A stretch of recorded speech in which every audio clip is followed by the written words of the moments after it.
नवरात्र में 9 अंक का विशेष महत्व है। महिषासुर और देवी दुर्गा का युद्ध पूरे 9 दिनों तक चला था और 10वें दिन महिषासुर का वध हुआ। इसलिए नवरात्रि के 9 दिनों में देवी दुर्गा के 9 स्वरूपों की पूजा की जाती है।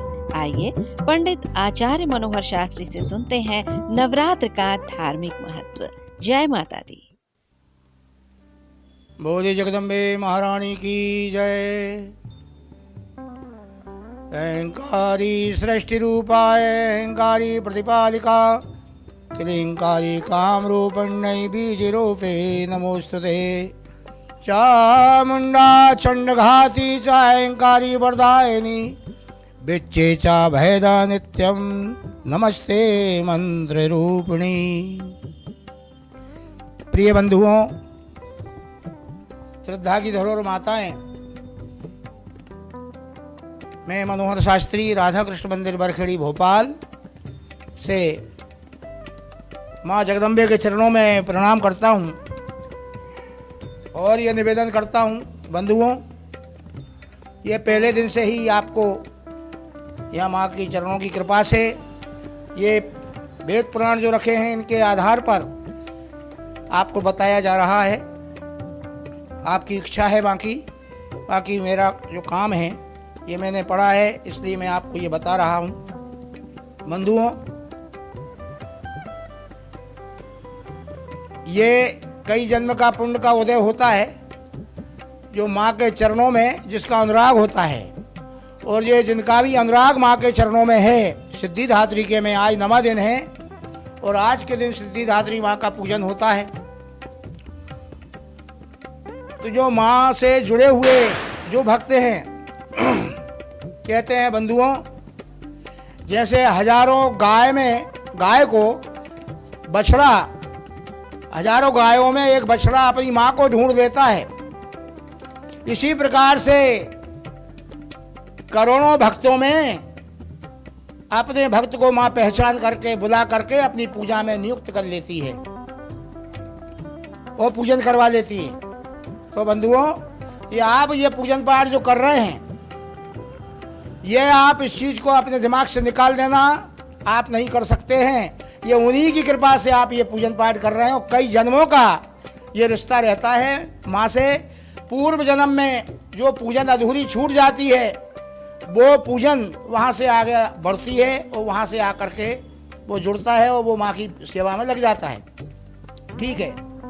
तो बंधुओं, कुछ बातें ऐसी हैं, हर व्यक्ति के मन में एक चीज बसी हुई है, मान सम्मान कीर्ति यश वैभव, मुझे सब कुछ प्राप्त होना चाहिए और होना भी चाहिए। लेकिन उससे हटके भी कुछ चीजें हैं बंधुओं। ये जितनी भी वस्तुएं हैं, वैभव है, यश मान सम्मान कीर्ति तो एक बहुत बेकार आदमी का नाम भी धरती पर हो जाता है। लेकिन जो है कुछ कार्य ऐसे हैं जो हजारों करोड़ों लाखों में किसी एक को प्राप्त होता है, जिसको मोक्ष कहते हैं, और जिसके वंश की वृद्धि होती रहे, धरती आसमान तारागण हैं, जब तक जो है वंश में किसी प्रकार की कोई कमी ना रहे, वो केवल माँ के पूजन से ही संभव है। बंधुओं, कुछ लोगों की अभिलाषा रहती है मुझको सिद्धि प्राप्त करना है, अखंड हिसाब से बड़ा पूजन कर रहे हैं, पाठ कर रहे हैं, बहुत ही अच्छी बात है। ये भगवती की बड़ी कृपा है आप पर, आप जाप कर रहे हैं। इसमें एक निवेदन कर रहा हूं मैं आपसे, यदि आपकी इच्छा हो तो आप कर सकते हैं और इच्छा ना हो तो बिल्कुल मत करना।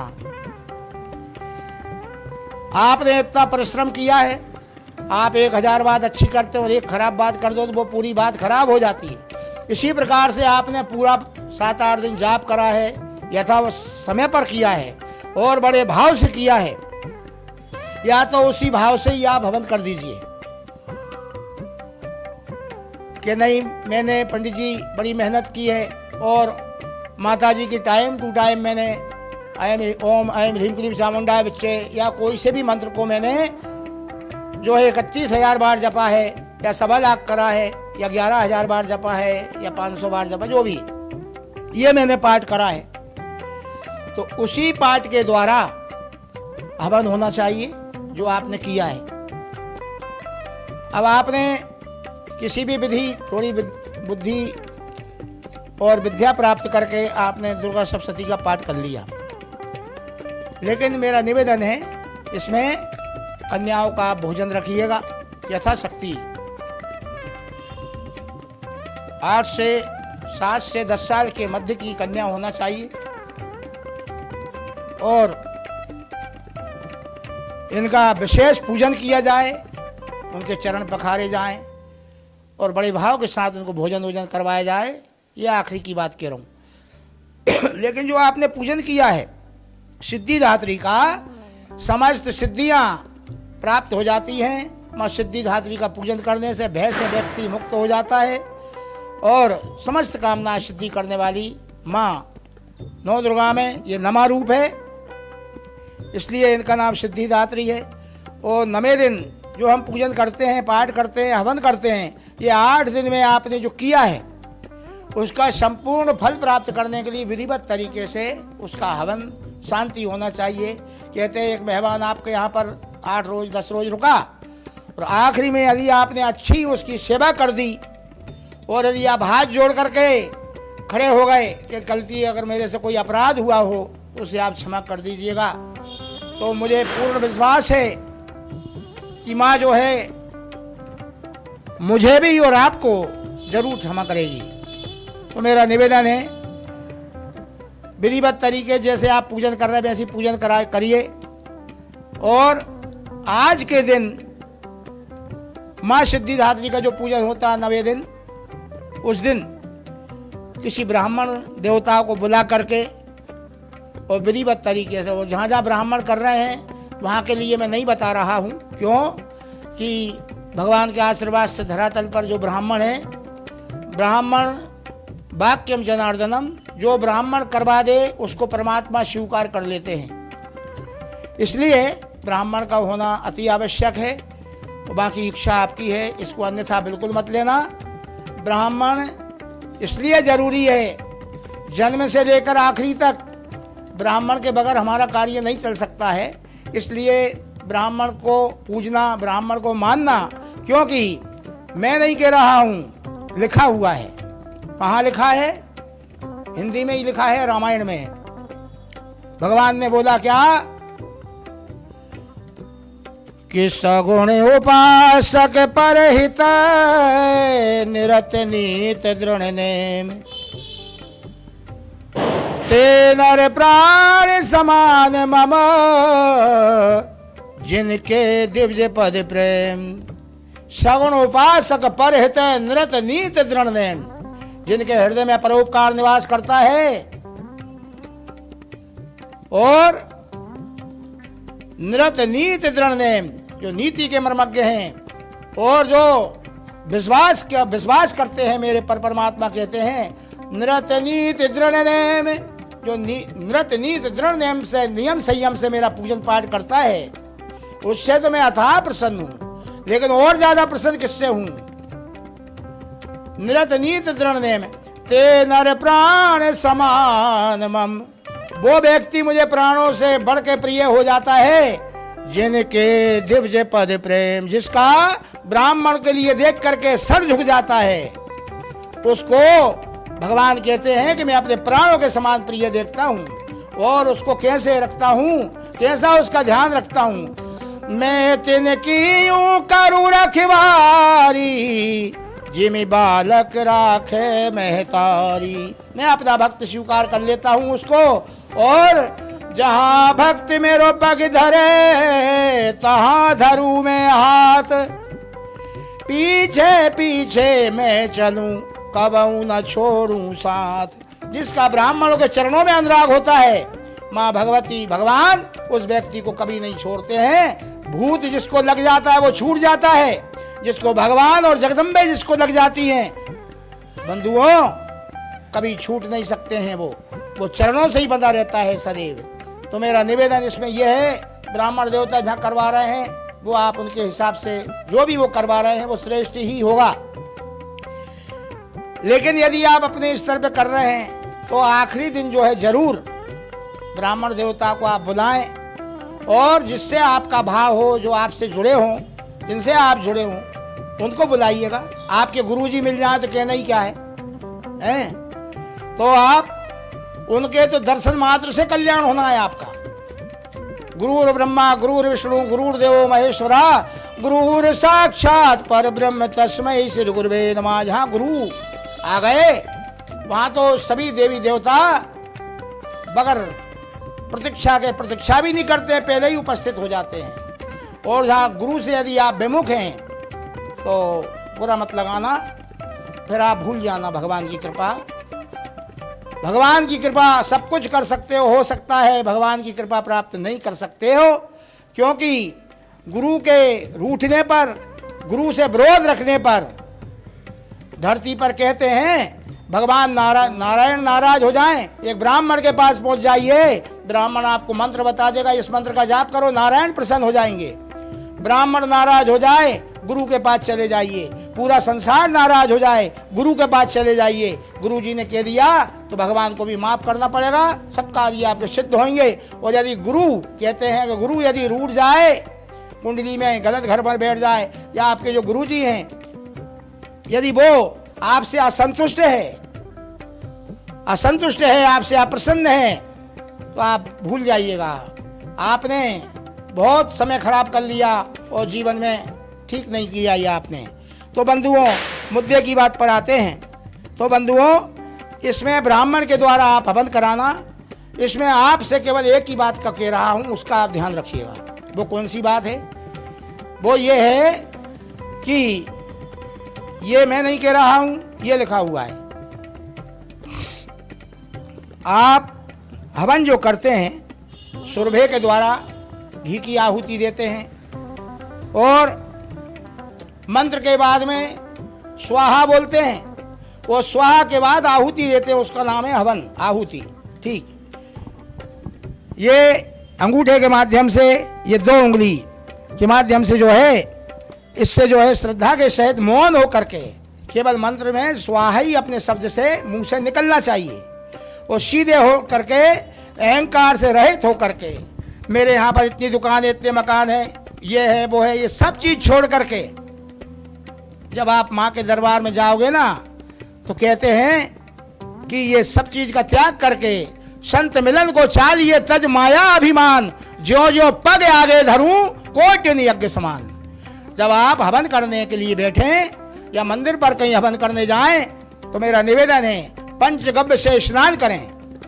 प्रथम पंचगव्य से स्नान करें, जनेऊ यदि धारण करते हो जनेऊ धारण करें, और नहीं तो धोती कुर्ता पहन करके विधिवत तरीके से आप भगवती जगदम्बे का हवन करें, और हवन की मुद्रा में बढ़िया अच्छे से हवन करिएगा, और शुद्ध देशी गाय के घी का हवन करें। अब इसमें विशेष बात जो बताने की है, जहां जहां ब्राह्मण करवाएंगे वो तो कोई दिक्कत ही नहीं है, लेकिन सुरभे को आप ऐसी जगह पकड़ना, बीच में पकड़ते हैं।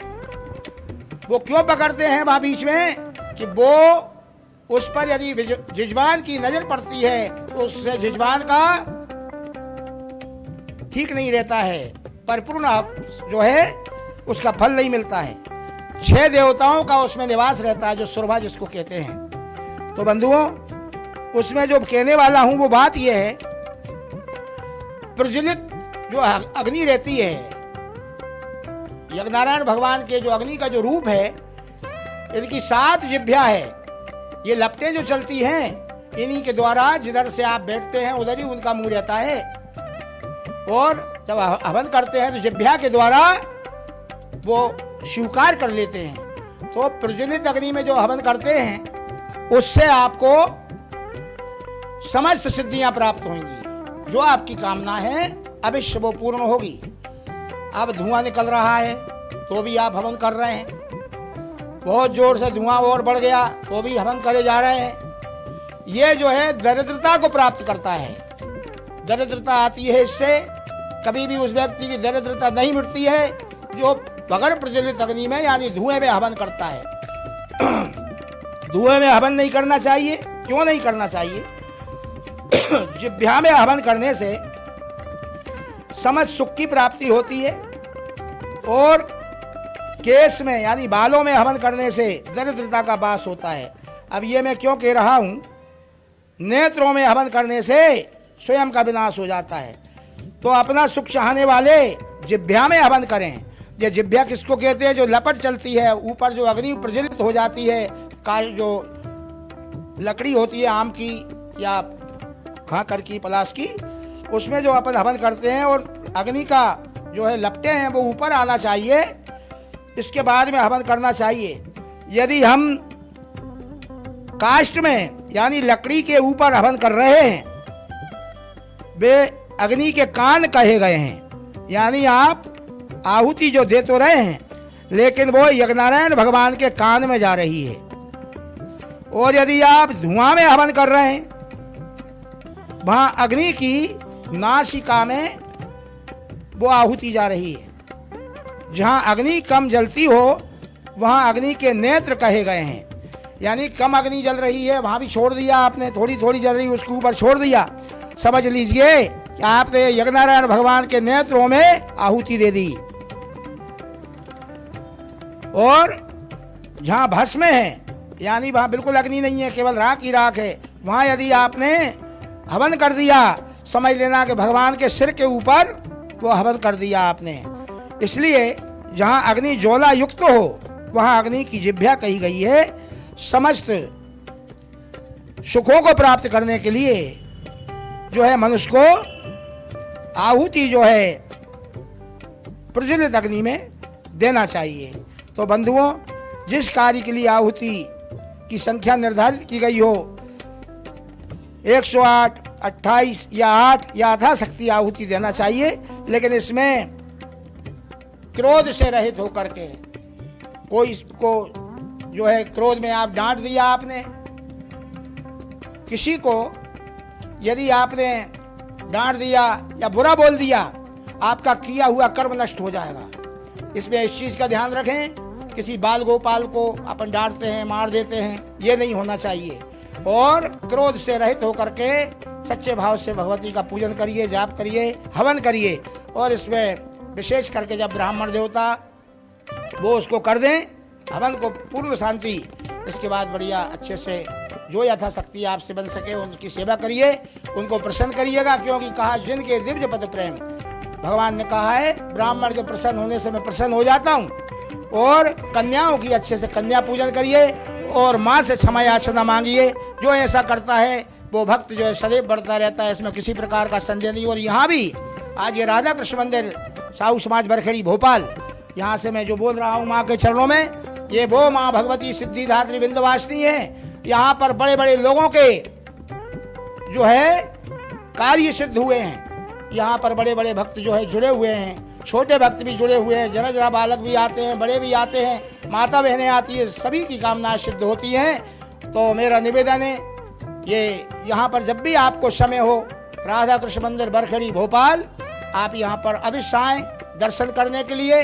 और मुझे ज़्यादा ज्ञान नहीं है, लेकिन मेरा निवेदन है आप कुंडली, मिलान, शादी, विवाह, यज्ञ, हवन, पूजन, अनुष्ठान, किसी भी प्रकार की कोई जानकारी लेंगे, आपको जो है यथाशक्ति वो जानकारी दी जाएगी और प्रमाण के सहित जानकारी दी जाएगी। कुंडली का मिलान, कुंडली बनाना, कुंडली दिखाना, मांगलिक दोष इत्यादि किसी भी प्रकार का कोई भी बात होगी तो वो आपको जो है प्रमाण के सहित आपको माँ के चरणों में बिठाल करके उसका निवारण किया जाएगा। और प्रत्येक समस्या, कोई भी समस्या होगी, उसकी जानकारी आपको प्रमाण के सहित दी जाएगी।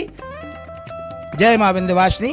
इतना कहकर अपनी वाणी को विराम देता हूँ। जब भी आपकी इच्छा हो माँ के दर्शन करने आ सकते हैं। आज यहाँ पर बहुत जन समुदाय इकट्ठा होगा, सभी लोग मिलकर के यहाँ पर हवन करेंगे। और जिस प्रकार की जो आहुतियाँ होती हैं, 108 प्रकार की माँ के लिए आहुति यहाँ दी जाएगी। अनार की आहुति दी जाएगी, केले के फल की आहुति दी जाएगी, जायसेन के पुष्प की आहुति दी जाएगी, कमल के पुष्प की आहुति दी जाएगी, गुलाब के पुष्प की आहुति दी जाएगी, हैं, और जो है शहद की आहुति दी जाएगी, जायफल की आहुति दी जाएगी, कमल गड्ढे की आहुति दी जाएगी, खोपरे के गोले की आहुति दी जाएगी, तांबूलम, पुंगी फलम यानी लौंग, इलायची, पान, इसकी आहुति दी जाएगी, नारियल की आहुति दी जाएगी। जितनी भी प्रकार की जो गुड़हल की जो है और अमरबेल इत्यादि जितनी भी आहुतियां हैं, जावित्री, भोजपत्र और जो है अष्टगंध, रोली इत्यादि सब जो भी आहुति यथाशक्ति हो सके, सभी समाज बंधु एकत्रित होकर के बड़े भाव के सहित इस हवन को यहाँ पर करते हैं। अभी कुछ क्षणों के बाद यहाँ पर देखिए आप हवन होगा, पूजन होगा माँ का, और रात्रि में शाम के समय माँ का यहाँ पर भंडारा होता है, कन्याओं का भोजन कराया जाता है। जिनकी जो है श्रद्धा हो, भक्ति हो, वो आकर के दर्शन कर सकते हैं। बोल जगदम्बे महारानी की जय। न फेक न लेट, देखते रहिए पीपल्स अपडेट।